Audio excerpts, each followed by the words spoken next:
in order to make Jesus' ministry more clearly understood outside the closed religious circle of Judaism, John drew comparisons between Jesus and familiar items that most people would understand, just as he became a human to express to us. His teaching involved very human episodes that we can identify with and hopefully learn from.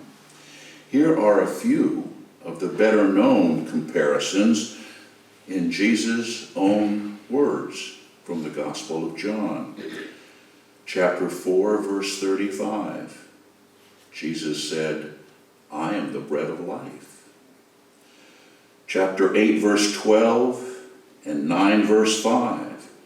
"I am the light of the world." 18, 7 and 9. "I am the gate for the sheep." Chapter 10, verses 11 and 14. "I am the good shepherd." 11:25. "I am the resurrection and the life." Chapter 14, verse 6. "I am the way, the truth, and the life." And then for today, chapter 15, in verses 1 and 5, he says, "I am the true vine." First of all, Jesus explained in these words, and I repeat, "I am the vine, you are the branches. Those who abide in me and I in them bear much fruit, because apart from me, you can do nothing." It's a hard lesson to learn. Even though we know it in our minds, we don't often follow it in our lives. People in Jesus' day certainly would have understood that the very vitality of the branches was dependent on their connection to the vine. Most of them were vine dressers. Today, we so are thoroughly infected with the genuine powers that we do have, modern life, our minds, our technology, our social organization, that we are convinced we can live independent from one another and from God and remain quite healthy. In our sheer arrogance, and more often in our constant and quiet conviction, we live as though we can create our own adequate purpose for living. It is so strong a general assumption of our culture that when some people find they are not able to create the kind of meaning that keeps them going, they feel alone and incomplete, and sometimes are thrown into depression. Often, they become disappointed. They find their personal resources depleted, and they avoid facing up to their own dependency. Jesus tried to convey to people of his day, as well as to those of us today, that human beings were made to be continuously connected to our Creator. Just as a branch is dependent on the grapevine for its very life. Disconnect and you die. It's that simple. I've always enjoyed a good sound system. My wife is rolling her eyes because she has to fight me over this all the time. But when I was a much younger man, minimal income forced me to reclaim old radio speakers. Remember the old table models that had big speakers? They weren't necessarily high fidelity, but at least they were big and there was a little more bass than the little ones. And I would take them out, and I would place them in speaker cabinets that I made as a hobby in woodworking. When I finally could afford its modern sound technology, I shopped widely for the best system I could afford. One dealer had just finished a very convincing sales pitch to me when I asked for a demonstration, an actual demonstration. The salesman selected a very dramatic piece of recorded music and stood back, and so that both of us could listen together of this sound reproduction, and he said, would be like listening to real live music. He claimed even discriminating listeners couldn't tell the two apart if they closed their eyes. But all we got was silence. With a quizzical smile, I looked at him for an explanation, and he soon discovered that the greatly touted new technology was not connected to the tape deck and the amplifier. A lesson to be learned? After all, Jesus said, I am the vine. You are the branches. Those who abide in me, and I in them, bear much fruit. But apart from me, you can do nothing. It's that simple. Secondly, Jesus also explained, my Father is the vine owner. Every branch that bears fruit, he prunes to make it bear more fruit. A lesson coming. Once Jesus established the priority that our life comes from an integral and constant connection to himself, to Jesus himself, to God in Christ, he went on to clarify that his Father is in control of our lives, even in ways that we may not presently understand. He tried to explain that full and fruitful lives are the result of the Father's careful trimming of anything that impedes our fruitfulness. The grape plant was commonly grown on terraces. Frequently, the vines were left to grow along the ground, where it had to be held up by little short forked sticks. So luxuriant was its growth, and so quickly did it branch out, that vines were planted 12 feet apart in Jesus' day. Young vines were not allowed to fruit for the first 3 years of their life. And in pruning a vine, 2 principles were observed. First of all, dead wood must be ruthlessly removed. And secondly, the live wood must be cut back drastically. Dead wood harbors insects and diseases and may cause the vine to rot, to say nothing of being unproductive and unsightly. Live wood must be trimmed back in order to prevent such heavy growth that the life of the vine goes into the wood rather than into the fruit. Are you getting the picture?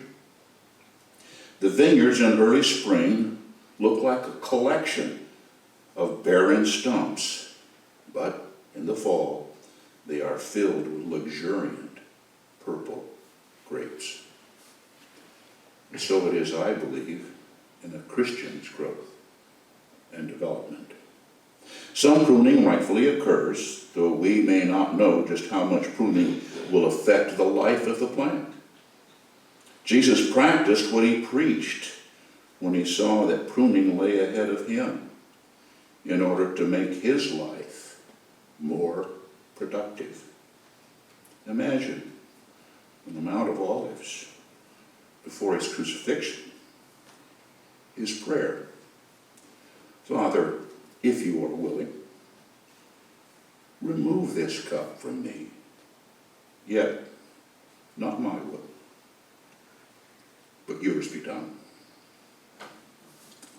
From Luke chapter 22. When I served a church in Southern California, just a few years ago, of course, I spent 2 weeks each year serving as a trail guide for our presbytery's camp and conference program.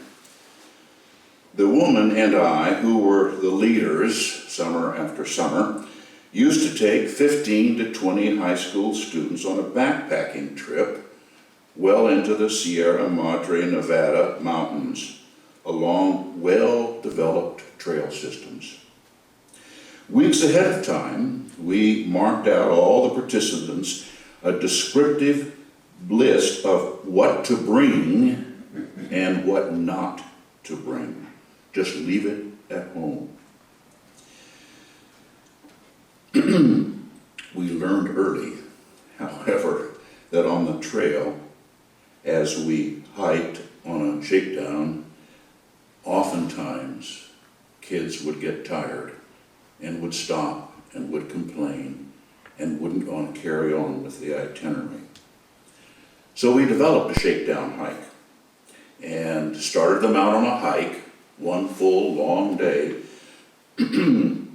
And it usually was not too long before some of them began to realize that they weren't going to be able to get that enormous heavy load with all of its luxury contents very far. And so we would stop, gather everybody in a circle, and one by one ask each of the campers to pull out of their pack all that was inside of them. And what we found was ridiculous. You would have kids that would have 3 and 4 changes of clothing. Or many of the girls would bring shoes that were light as though they were going to go to a dancing social. Some had curlers. They also had heating irons, and also several gals would bring along an iron, a flat iron. And only when that was done, and we talked about what they had and what the challenge was, were they willing to set them aside when the actual hike started. It was so simple. And Jesus did say, "My Father removes every branch in me that bears no fruit." And finally, Jesus also cautioned, "Whoever does not abide in me is thrown away like a branch and withers. Such branches are gathered, thrown into the fire, and burned." People in Jesus' day saw examples of 2 kinds of branches on the grapevines around them: those which bore fruit and those which did not. They also knew what was done with the fruitless branches. They were cut off so that they did not consume the nourishment of the vine with so little purpose. The dead wood not only was used even for fuel, or was not even used for fuel to heat people's homes, and it was not used for fires that were to burn the animal sacrifices, because the wood was so unproductive in terms of heat. It was simply not good for anything but to be thrown away. Years ago, a man sat in a village law office in New York State. He had just finished law school and was serving his first day in the old squire's office. It was early, and he was entirely alone. The young man began to think about his new job and its part in his career goals. He began to imagine himself, a very active imagination, in a witness box, and his interrogator was none other than God himself, who asked the young man, "What are you going to do once you pass your exams?" The young man replied, "Put a shingle out and practice law, of course." "Then what?" God asked. "I'll do my best to become successful and buy myself and my family a comfortable life." "And then what?" The interrogator continued. "Send my children to college, and then finally, hopefully, to retire." "And then what?" "Well, like everybody, I suppose I eventually will die." "Then what?" God persisted. The young clerk began to become nervous. As his answer came more slowly, he confessed, "I guess I'll face a judgment of my own and have to answer for what I've done with my life." Suddenly, his reverie was broken, and he left the office and ran for the woods that stood about a half-mile away. All that day, he spent in prayer and vowed he would not leave until he had made his peace with God. The vanity of living a life devoted only to his own needs and his own interests became clear to him only then. He came out of the woods that evening. Many of his plans for success and comfort had been severely pruned. For him, the result was his walking away from a career in law and becoming one of the most successful evangelists in the United States. His name was Charles D. Finney. Perhaps too old for most of us to remember except history, but he was a Billy Graham back then. Jesus cautioned his disciples, "Whoever does not abide in me is thrown away like a branch and withers. Such branches are gathered, thrown into the fire, and burned." But I leave you with this. Jesus also said, "Everyone who hears these words of mine and acts on them will be like a wise man." Amen.